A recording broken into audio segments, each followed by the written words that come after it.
La mostra alla Galleria Alberta Pane di Venezia si intitola L'Esprit de l'Escalier, lo spirito della scala, ed è un'espressione coniata da Denis Diderot nel 1770 nel testo teatrale Il paradosso sull'attore. È sostanzialmente un'espressione francese che viene usata anche in altre lingue e che significa avere la risposta giusta al momento sbagliato, cioè quando ormai si sta scendendo le scale ti viene in mente la risposta giusta ad una provocazione che hai subito. E perché questo titolo? Ho pensato a questo titolo perché questa mostra in qualche modo nasce come risposta, forse tardiva, ad alcune sollecitazioni che anche mie riflessioni personali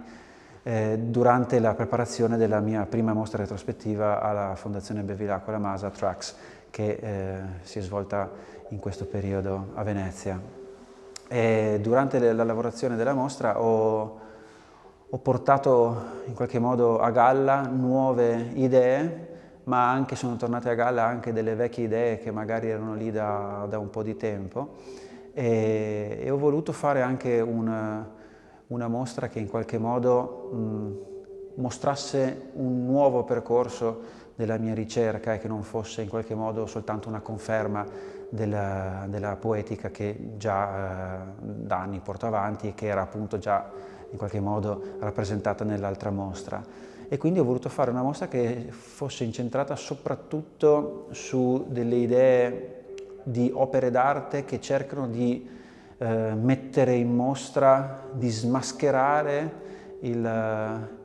la difficoltà dell'essere artista, in qualche modo la perenne crisi creativa che gli artisti vivono costantemente. E quindi il corpus principale di opere sono queste nuove sculture che sono composte da degli elementi in acciaio curvati che vengono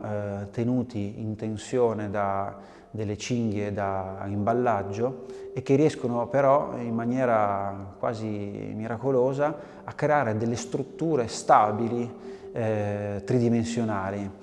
Bene, queste opere qui nascono da una fascinazione mia per la tecnica architettonica, ingegneristica della tensegrity, che è appunto questa tecnica che prevede appunto un bilanciamento di forze che riescono a creare una struttura portante pur non essendoci degli elementi strutturali portanti, appunto, cioè tutto è tenuto insieme da un equilibrio di forze. Ma in realtà queste opere secondo me sono delle metafore di quello che è un'opera d'arte in generale, nel senso che un'opera d'arte è il frutto di un insieme di tensioni che sono le tensioni interiori dell'artista, ma anche le tensioni delle aspettative esterne, le aspettative della critica, dei collezionisti, che quindi creano tutta una serie di tensioni che poi, quando si realizza l'opera, se l'opera effettivamente funziona, si equilibrano e miracolosamente funzionano, stanno in piedi, e quindi l'opera in qualche modo è frutto di una somma di tensioni che appunto creano una struttura che riesce a essere portante nel senso anche appunto metaforico, cioè che porta senso, anche se apparentemente non si capisce come sia possibile che funzioni, che stia in piedi, perché appunto queste sculture in alcuni sensi a guardarle sembra impossibile che riescano a creare un cubo, come dire, che sta in piedi senza però che ci sia alcun elemento strutturale portante. Inoltre in queste opere c'è anche un altro elemento che mi è caro, nel senso lavorare un po' sul vuoto, sullo spazio fisico e in particolare sottolineare il vuoto. In effetti queste sculture riproducono delle forme geometriche,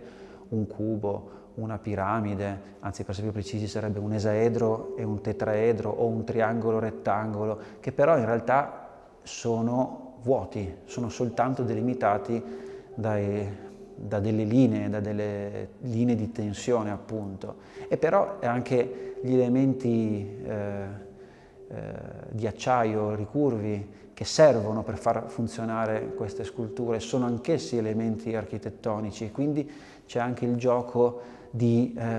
curvatura, come dire, la quadratura di un cerchio, o in questo caso la sferizzazione di un cubo, eccetera, eccetera. Uno degli artisti a cui mi sono in qualche modo ispirato per queste opere è per esempio un famoso artista minimalista americano, Robert Mangold, e le sue serie di disegni Square Within a Circle sono stati un po' un punto di riferimento per i ragionamenti che mi hanno portato appunto a pensare e creare queste opere, che in qualche modo combinano elementi un po' di design, ma anche elementi quasi industriali, per creare appunto un oggetto che diventa un oggetto altro, un oggetto simbolico.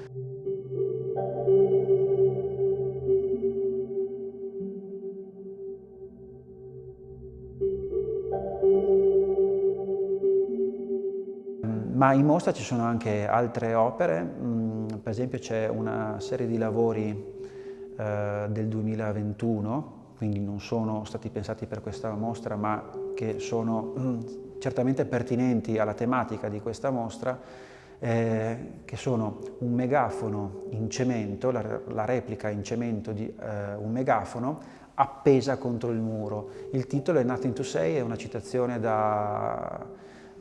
John Cage, in cui dice non ho niente da dire e lo sto dicendo, e nasce un po' anche qui da una riflessione sulla necessità che molto spesso, come dire, abbiamo di dire le cose, o noi artisti spesso viene chiesto sempre di fare delle affermazioni, degli statement, prendere una posizione. Ecco, in quel momento, ma in generale un po' nella mia opera, mi piace pensare che io sostanzialmente non è che non abbia niente da dire, però preferisco non dire niente, voglio lasciare che sia l'opera a parlare. E anche questa afasia, questo rinunciare alla parola, all'amplificare la parola, mi sembra interessante anche come metafora dei tempi in cui viviamo, e considerando che la mia pratica artistica è in buona parte legata al suono, ecco che fare un'opera nella quale affermo non ho niente da dire ed è un megafono muto, ecco, penso che fosse in qualche modo un'opera che rientra nello spirito di questa mostra. E parallelamente ci sono due incisioni realizzate con il punteruolo che si utilizza per scrivere in braille, quindi il punteruolo con cui si scrive per i ciechi, quindi si crea il rilievo sul foglio per i ciechi, e ho scritto su due fogli, in uno Nothing to Say e nell'altra Nothing to See. Anche qui abbiamo delle opere che sono praticamente quasi invisibili, perché sono dei fogli bianchi in cui soltanto l'ombra creata dal rilievo sul foglio permette allo spettatore di leggere quello che c'è scritto, e anche qui sono delle affermazioni in qualche modo in negativo, ma anche qui paradossali: non ho niente da dire, non c'è niente da vedere, eppure qualcosa da dire, qualcosa da vedere in verità c'è sempre. Poi all'ingresso della mostra c'è un'installazione sonora con la voce di Federico Fellini, tratta da un'intervista che è stata da pochissimo resa pubblica, in cui questa intervista fa parte dell'archivio di Cinema Zero di Pordenone, in cui Gideon Bachman intervista Fellini durante le riprese di Ginger e Fred, e Fellini a un certo punto, ragionando sul suo percorso artistico, dice qualcosa che ho sentito molto vicino anche alla mia di esperienza, ma forse anche molte altre persone sentirebbero vicino, cioè il fatto che fin da giovane gli si chiedeva che cosa vuoi fare da grande, e lui non sapeva che cosa avrebbe voluto fare da grande, mentre tutti attorno gli sembrava che i suoi amici avessero le idee molto chiare di cosa volessero fare. E dice però alla fine mi rendo conto che quello che io faccio un po' di tutto, perché fare il regista vuol dire essere un attore, un pittore, uno scultore, un giornalista, E siccome io nel mio percorso di studi avrei voluto fare effettivamente il regista teatrale, mi sono sentito particolarmente coinvolto in questa affermazione, perché in qualche modo nel percorso artistico e nel fare arte alla fine devi avere tutta una serie di competenze che appunto vanno, il musicista, lo scultore, lo scrittore, il giornalista, no? E quindi è sicuramente un'affermazione che può essere valida per la pratica artistica in generale, non soltanto quella del regista cinematografico. E questo file audio, ho preso questo brevissimo spezzone dall'intervista e poi viene modulato fino a che la voce di Fellini diventa pura risonanza e la cantilena tipicamente romagnola di Fellini si trasforma in un ritmo astratto, sembra quasi, non so, una musica techno rallentata e dilatata nel tempo. E quindi questa è un po', come dire, la traccia sonora, il soundtrack di questa mostra, e uno quando entra in galleria appunto è accolto nel corridoio da questa suono, questa musica. Lo scultore, l'attore, fare il regista vuol dire appunto fare il giornalista, vuol dire fare il pittore. Lo scultore, l'attore, fare il regista vuol dire appunto fare il giornalista, vuol dire fare il pittore. Lo scultore, l'attore, fare il regista vuol dire appunto fare il giornalista, vuol dire fare il pittore. Lo scultore, l'attore. La prima opera che si incontra in mostra è una Polaroid, che però è una Polaroid, una foto di famiglia, della mia famiglia, ma che la Polaroid, gli acidi non hanno reagito in maniera corretta e quindi è una fotografia mai realizzata, è una fotografia mancata. E il titolo dell'opera è Good Old Times, bei vecchi tempi, ed è appunto un ritratto impossibile della mia famiglia e di me. Ed è anche questo un po' in qualche modo rientra, no, nello spirito della Scala, quando fai un ritratto e poi scopri che è stato un ritratto impossibile. L'ultima opera in mostra è una specie di dipinto, un quadro realizzato con carta vetrata e pigmento, ed è un'opera recentissima che è nata da un'esperienza che ho avuto di residenza presso l'Università degli Studi di Trieste, il Dipartimento di Fisica, e in pratica ho avuto modo di parlare con molti ricercatori, insegnanti dell'Università di Fisica di Trieste e ho assistito a un esperimento in cui si utilizzavano i raggi X per creare una tomografia ad altissima risoluzione, ma paradossalmente si utilizzava della carta vetrata per rifrangere il segnale dei raggi X e